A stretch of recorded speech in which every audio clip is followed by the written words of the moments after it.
Picture this. You're sitting on the couch watching a movie in English. Right, getting really into it. Exactly. You understand every joke, you follow the plot twists perfectly, and you're like totally tracking with the vocabulary. But then the movie ends, and someone turns to you and asks for your opinion on the film in English. Oh, yeah. The worst feeling. And your brain just hits a brick wall. I mean, the words just vanish. You completely freeze up. It is incredibly jarring. And it's deeply confusing, too, because logically, you know the vocabulary is sitting right there in your memory. Right, because you just heard it. Exactly. You just heard those exact words, and your brain processed them without a single problem. But then accessing that exact same vocabulary to, build your own sentence in real time, it feels totally impossible. Well, welcome to the Deep Dive. Today, we are tackling that exact universally frustrating paradox. It's the big one. It really is. Yeah. And since you, our listener, are so deeply invested in learning, our mission today is to break down this barrier using very simple, easy to understand concepts. So, no confusing jargon today, just clear, actionable steps. I love that. And we're going to go on a bit of a journey today. We'll look at the mechanical difference between just understanding and actually speaking. Then we'll dig into the psychological fears that make us freeze. And finally, we have a concrete step-by-step method from our sources to help you finally build that speaking confidence. So let's jump right in. Yeah. And we really need to start by dismantling this myth. I mean, it's this toxic idea that if you freeze up, it just means you're quote-unquote bad at English. Yes, that is such a persistent myth, and it completely contradicts what is actually happening in your brain. Wait, really? How so? Well, if you can watch that movie or read a video title and understand the meaning, your English comprehension is actually really strong. Okay, so it's not a lack of knowledge. Not at all. You're successfully processing what we call input. The crucial thing to understand here is that understanding English and speaking English are two completely different skills. Like handled by different parts of the brain. Precisely. Listening to a YouTube video or watching a movie is strictly input. You are receiving information. Right. So your brain is basically just recognizing patterns. You hear a word and your brain says, oh, I know what that means. Got it. But speaking is output. You aren't just recognizing things anymore. You have to create the information from scratch. That is a huge difference. It really is. You have to pull the vocabulary, put the grammar together, and then physically move your mouth to make the sounds all at the exact same time. So just because your pattern recognition is great doesn't mean your generation engine is trained to keep up. Okay, let's unpack this because it makes me think of it's exactly like driving a car. Oh, I like that. Yes. Right? Like you could sit on your comfortable couch for months watching hundreds of hours of driving tutorial videos. Just soaking it all in. Exactly. You memorize what the steering wheel does, where the brakes are, all the traffic rules. That is your input. And your input is flawless. But the second you actually get behind the wheel yourself, put the car and drive and try to merge onto a busy highway. That's the output. Yes, that's the output. And in that moment, you realize that knowing how a car works doesn't give you the muscle memory to actually drive it. That is a perfect analogy. And honestly, what's fascinating here is what that analogy reveals about you, the listener. It's actually super encouraging. Because they already have the car. Exactly. If you understand English when you hear it, it means you already own the car. You have the keys. You have the raw materials like the vocabulary and the basic sentence structures. So the issue isn't that they aren't smart enough. No, not at all. The issue is simply a lack of targeted output practice. You just haven't spent enough time behind the wheel. Okay, but if we have the car and we have the keys, why do we feel like we're pressing our own foot on the brake? That is the million-dollar question. Right, like if it's just a matter of practicing that output, why is it so incredibly hard to just open our mouths and try? Fear. It comes down to psychological friction, specifically the fear of making a mistake. Oh, the perfectionism. Exactly, the paralysis of perfectionism. When you move from passive listening, which is safe, to active speaking, you become incredibly self-aware. You feel exposed. Very exposed, and that internal monologue kicks in. It can be brutal. You start second-guessing every single word before it even leaves your mouth. You think, what if my grammar is completely wrong? Or what if people laugh at me? Right. What if they don't understand my accent? And you get so focused on avoiding a mistake that you just choose silence instead. There's this really powerful quote from the source material that sums this up perfectly. It says, "Perfection is the enemy of speaking." Perfection is the enemy of speaking. Wow. Yeah, think about it. When you are in the middle of a sentence and your brain suddenly stops to consciously calculate grammar rules. Like trying to figure out if it's past perfect or present continuous. Right. When you do that, your brain just stalls out. That overthinking interrupts the natural flow, and it inevitably leads to total silence. I hear that. I Yeah. really do. But I'm going to play devil's advocate for a second here. Go for it. Isn't getting the grammar right the whole point of learning the language? Yeah. I mean, shouldn't we be worried about getting the rules correct so we don't sound foolish? It's a totally fair question. Because if we just ignore the rules, aren't we practicing bad habits? I get why it feels that way, but that fundamentally misunderstands how humans actually learn language. Really?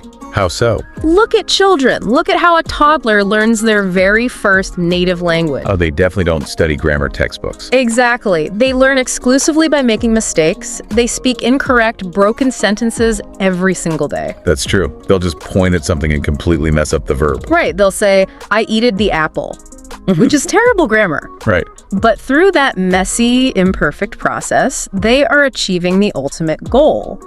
And the ultimate goal is communication. Not perfect. Exactly. If a child asks for juice using terrible grammar, but the parent understands and hands them the juice, that is 100% successful communication. Okay, that changes the perspective completely. Yeah. The perfect grammar naturally develops later, but it will never develop if you're too paralyzed by fear to just open your mouth. So the fear of mistakes creates this general anxiety. But the sources also talk about a very specific real-time mental block that happens during live conversations. They call it the translation trap. Oh, the translation trap is exhausting. Even just thinking about it makes my brain tired. What exactly is happening there? Well, many people try to translate everything in their head.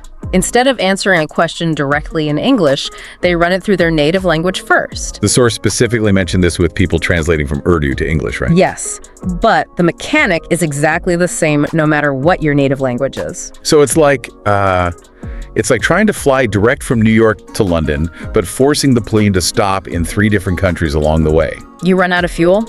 Exactly. You completely run out of fuel before you even land. Think about the steps. Someone asks you a simple question in English.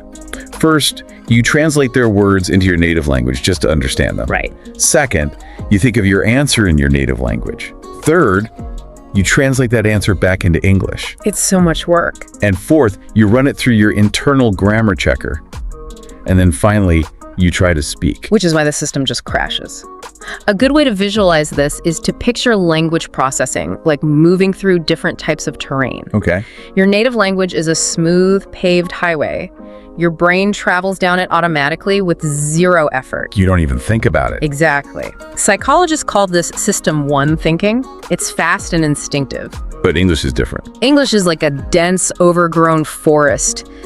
To get through it, you have to actively swing a machete to clear a path. That sounds exhausting. It is. That's System 2 thinking. It requires a massive amount of conscious energy. So when you fall into that translation trap, you're constantly jumping between the paved highway and the dense forest. Over and over, while also dealing with the social pressure of a live conversation. So what does this all mean for our listener? There's this story from the source that's just so highly relatable here. Oh, the anecdote about the simple question. Yes. So a person was asked a very basic question in English. They knew the answer perfectly well. The vocabulary wasn't hurt at all. Not at all. But the pressure of that specific moment, being put on the spot, made them incredibly nervous. And they literally forgot every single word.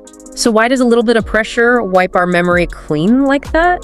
It happens because the brain's working memory is overloaded. Working memory. Yeah, working memory is like the temporary workspace in your brain, but it has a very strict limit. Okay. So when you ask it to manage social anxiety, recall vocabulary, apply grammar rules, and act as a live translator between 2 languages. Just too much heavy lifting. Exactly. Oh. It hits maximum capacity and shuts down to protect itself.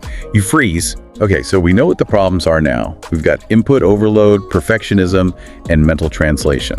The real question is, how do we fix it? Well, the source material gives us a very concrete, easy to understand action plan. It's 3 simple steps to start speaking confidently. And again, no confusing jargon here, just simple actions. What's step one? Step one sounds a little strange at first, but it is to speak alone. Speak alone, like to yourself. But wait, language is meant for communicating with other people. Telling someone to talk to an empty room sounds a bit crazy. I know it sounds silly to our adult egos, but that is exactly why it works. The goal is to talk to yourself in English about your everyday mundane tasks. So like I'm walking around the kitchen saying, I am making tea. Today I feel tired. I need to finish my work. Precisely. Because when you speak alone, you completely remove the social pressure. Oh, I see. There's nobody there to judge you. Right. There's no native speaker waiting for a fast answer. Your internal monitor can relax. You are practicing the physical act of generating words in a safe environment. You're taking the car to an empty parking lot. Yes, you can stall the engine a dozen times and it doesn't matter because there's no traffic. That is brilliant. Okay, so what is step two? Step two is to copy real English. How do we do that? You find videos or audio of native speakers, pause the video, and repeat their sentences out loud, again and again. So you're just mimicking them. Exactly. Linguists call this shadowing, and it does two things. First, it helps your pronunciation and rhythm. And second? It builds physical muscle memory. We forget that speaking is physical. You have to train your mouth, your tongue, and your vocal cords to make new sounds. Oh, wow. So you're literally training your body, not just your brain. Exactly. It builds massive confidence because your mouth gets used to the shape of the English words. That makes step three so much easier, I bet. What's step three? Step three is the big one. Stop translating. Cut out the layovers. Fly direct. Yes. You have to force your brain to think directly in English. And the way to do this without getting overwhelmed is to use very small, simple sentences. Like incredibly simple wording. Yes. Don't try to translate a massive, complex thought from your native language. Just look around and describe things in English. The sky is blue. My coffee is hot. Even if it feels like kindergarten level. Especially if it feels like kindergarten level. It trains your brain to stay in the English forest without running back to the native language highway. And here is where it gets really interesting for the listener. There is a massive relief found in the source material regarding this. Oh, the time commitment. Yes. Yes. You don't need to do this for hours a day. The source says even just 10 minutes of daily practice can completely change your English. Just 10 minutes. 10 minutes a day. Consistency is actually way more important than perfection. If we connect this to the bigger picture, taking 10 minutes a day to speak aloud does something magical. What's that? It slowly transforms your passive understanding into active confidence automatically. You don't have to force fluency. Fluency is just the natural result of consistent, low-pressure practice over time. That is so encouraging. Listen, if you can understand this deep dive today, you are already closer than you think. You really are. You already have the vocabulary. The input is there. You just need to practice the output. You just have to get behind the wheel. Exactly. And to help you get behind the wheel, we have a quick practice challenge for you right now. I love this part. As soon as this deep dive ends, I want you to spend exactly 2 minutes speaking out loud. Just 2 minutes. On one very simple topic. How was my day today? And remember the rules. Do not stop. Do not worry about grammar. And do not translate. Just speak. Even if you just say, my day was fine, I ate a sandwich, I listened to a deep dive, just keep the words flowing for 2 minutes. It's just you in an empty parking lot practicing your output. I love that. Well, before we go, do you have a final thought to leave us with? I do. It builds on what we talked about earlier regarding communication over perfection. Okay, let's hear it. We spend so much time terrified of our own errors, right? But if the ultimate goal of language is simply to connect with another human being, what if every quote-unquote mistake you make isn't actually a failure? Wow. What if every mistake is just a necessary footprint on your own unique path to being understood? Just a footprint on the path. Yeah. Absolutely love that. Thank you so much for joining us on this deep dive. Take that 10 minutes a day, embrace the messy process, and we will catch you on the next one.